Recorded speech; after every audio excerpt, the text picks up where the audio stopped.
तो ये मुस्नद इमाम अहमद जिल्द 6 सफा 274 पर इंटरनेशनल नंबरिंग के मुताबिक 26,391 नंबर रवायत है। ये शिया जाकिरीन अहले सुन्नत के लोगों को गुमराह करने के लिए रवायत सुना रहे होते हैं कि सबसे पहले तो हजरत आयशा ने मातम किया। हदीस सही है, वो मैं बयान भी कर देता हूं। और वो बयान करते हैं, ये मैंने हवाला दे दिया, ये हदीस कि नबी सल्लल्लाहु अलैहि वसल्लम की जब वफात हुई तो सईदा आयशा कहती हैं कि हुजूर का सर मुबारक मेरी गोद में था, और ये अल्फाज तो बुखारी में भी मौजूद है। उसके बाद कहती हैं मैंने आप वसल्लम का सर अक़दस सरहाने पर रखा, कुछ और औरतें भी आ गईं, उनके साथ मैंने भी चेहरा और अपना सीना पीटना शुरू कर दिया, ऐसे ऐसे हुजूर की वफात के गम की वजह से।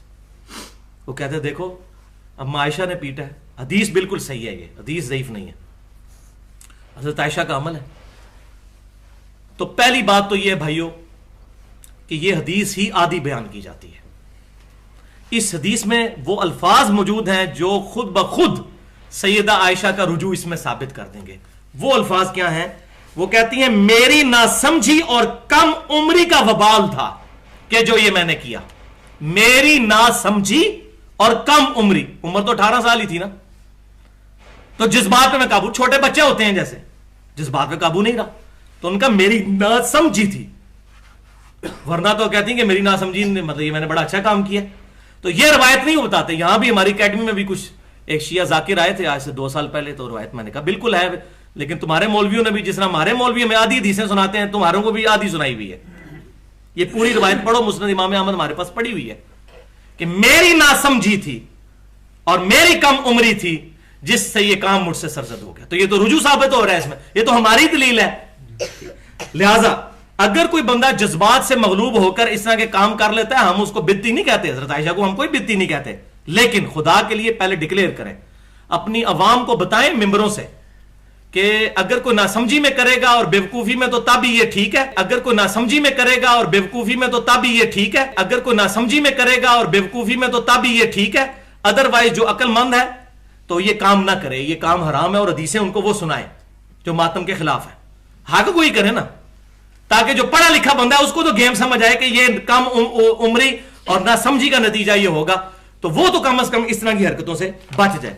ये शिया जो हैं ये आधी रिवायत पढ़ते हैं, मुकम्मल क्यों नहीं पढ़ते?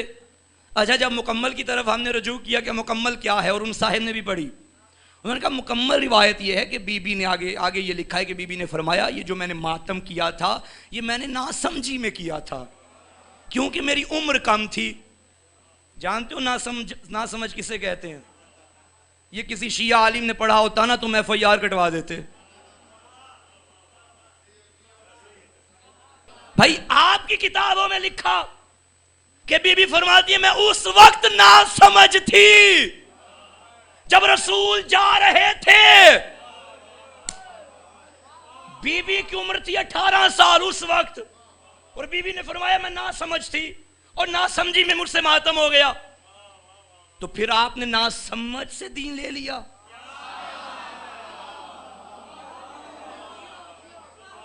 हमें पूरी रिवायतें पढ़ने पे मजबूर ना करो, जितना पढ़ रहे हैं बेहतरी इसी में है।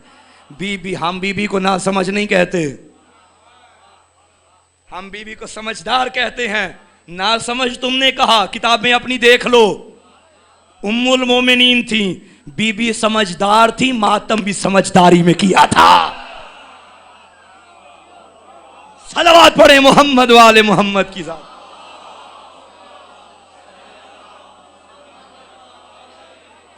इतनी बड़ी तोहमत उम्मुल मोमिनीन पे तुम लोगों ने लगा दी। अल्लाह ना करे ये हम में से किसी ने बात की होती ना तो यहां पर्चे निकले होते इतने लंबे लंबे। आप नहीं निकालेंगे क्योंकि आपके बड़े ये लिख गए, अब लिख गए तो अब क्या कर सकते हैं। तवज्जो फरमा रहे हैं। बहरहाल उन साहिब को इल्म होना चाहिए कि ये मकतब इल्म का मकतब है, ये लावारिसों का मजहब नहीं है।